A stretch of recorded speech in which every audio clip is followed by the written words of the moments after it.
Man, I'm just so sick and tired of these franchises in the NFL drafting QBs, expecting them to be their savior from day one. I'm truly sick of it because, yeah, we just got the news yesterday that Bryce Young will be benched for Andy Dalton heading into week 3. And I just feel just absolutely disturbed by that because not only did this man not only he won Heisman, but he was playing multiple big games in his tenure at Alabama. Multiple big games. So it's not like this is a QB that you just drafted from like a mid-major or something, and he's have to be a savior for them. No, this man was a Heisman Trophy winner. Played in multiple big games at Alabama. And this is how his career is going to turn out in the NFL. See, I watched a video last week about how QBs are almost becoming slightly overrated, right? I think his name was Dr. Pigskin, right? And how teams go about constructing rosters expecting a QB to try to save them. Like, the Panthers, they have went through a revolving door of QBs since they released Cam Newton. And ever since they got rid of Cam Newton, they've been going through Teddy Bridgewater, P.J. Walker. They've been going through Sam Darnold, Baker Mayfield. Like, the list goes on, right? And now, with them drafting Bryce Young, and then now they start Andy Dalton. Bro, this is so many this is a revolving door of QBs that has went through Carolina. What type of development is going to go on there? Like, what type of message are you going to send if you try to draft a QB again in next year's draft, right? You think Arch Manning, or you think these QBs been coming like 20 years, like Shedeur Sanders, like Carson Beck? You think those guys want to go to Carolina where their career is going to most likely die? No, because they obviously shown the ability to not do anything right. The owner is a control freak. He get rid of folks way too fast and don't let the situation play out. He obviously shown it multiple times. He got called out on it last year when he fired Frank Wright. And yeah, it's just he is going to continue to happen under his watch. It is what it is. I think I made a video on him like maybe last year or something like that, because obviously the direction of the Carolina Panthers is not trending upward, it's trending downwards. And ever since he took the reins of the ownership, his name is David Tepper. Yeah, Carolina has not shown anything. Like, they not even, like, back with the old ownership when Cam Newton first got drafted and he showed promise. That's how it's supposed to be. And guess what? He ultimately made a Super Bowl. You think in this current direction they going in, they going to make a Super Bowl run in like 5-10 years? Absolutely not. Things got to change. Like, you cannot trade all your first round or all your draft capital and push your wide receiver 1 to try to get a QB that definitely has his flaws and expect him to try to save your franchise. I just feel absolutely disgusted because in year 1, you draft actually before then, you hired Frank Wright, right? You can tell that this man was suffering through burnout. Like, he didn't want to coach this season, but guess what? Money talks. This almost gives me the same vibes of how the Monty Williams situation in Detroit. Like, money talks. I don't care how burnt out I am. This is free money right here. And guess what? In both situations, they both got fired. In Frank Wright's case, he got fired mid-season because guess what? the talent was not meshing whatsoever. Oh, my bad, they didn't even have that much talent because, to be honest with you, the only people I can really just point out on their team before everything changed was Equanu or something like that, Bryce Young, Al Thielen, even though he's like completely washed. Don't know why they put capital into him at all.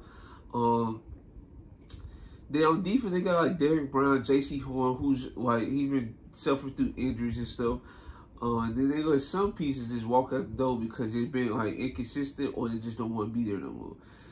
So, and then at one point they also had like Stephon Gilmore, who they still can sign, by the way, because I think he's from the area, so they can still sign him. I think I could be wrong, but either way, I just find this like quite interesting that we see Detroit. I mean not Detroit. We see Carolina go through all this. Like, you can barely name folks on their roster. They go through a revolving door of QBs. They had to change coaching style because guess what? They hired the wrong coaching style because the coaching process they went through was probably bad.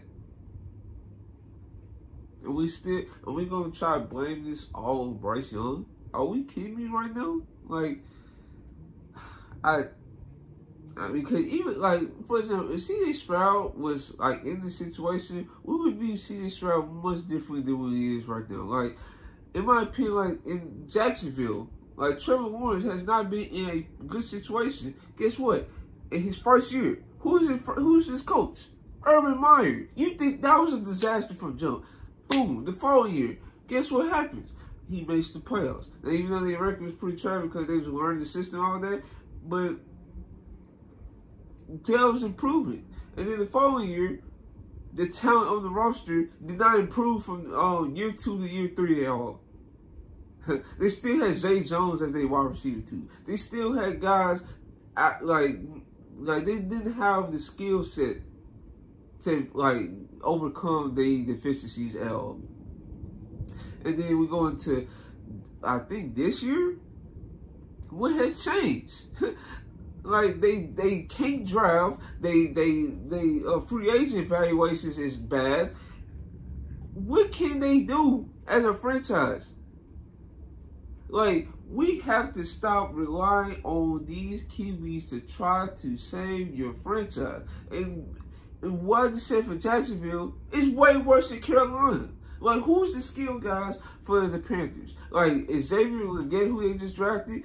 He still got developed because there's certain stuff that he probably don't know because of how his offensive system was in South Carolina compared to now and with the Panthers. Then after that,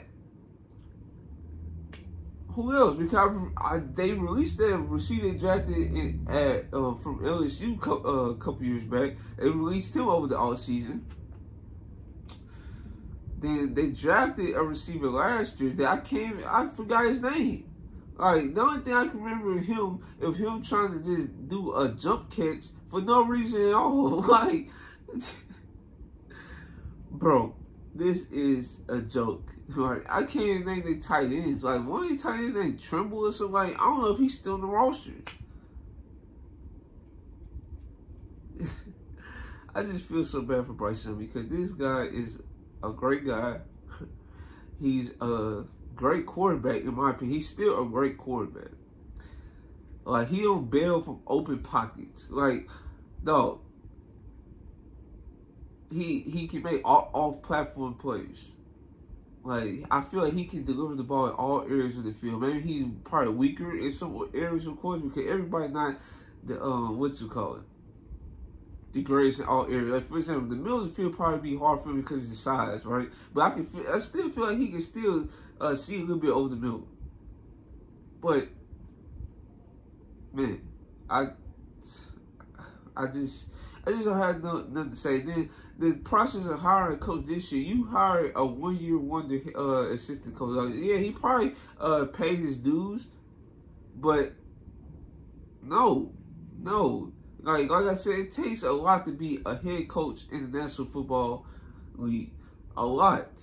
And what he did not playing Bryce Young in the preseason, he only played him one game. That is wild. Patrick Mahomes and Josh Allen played, I think, multiple games in the preseason. And mind you, those guys are the top 2 best QBs in the league. And you playing Bryce Young one preseason game? One.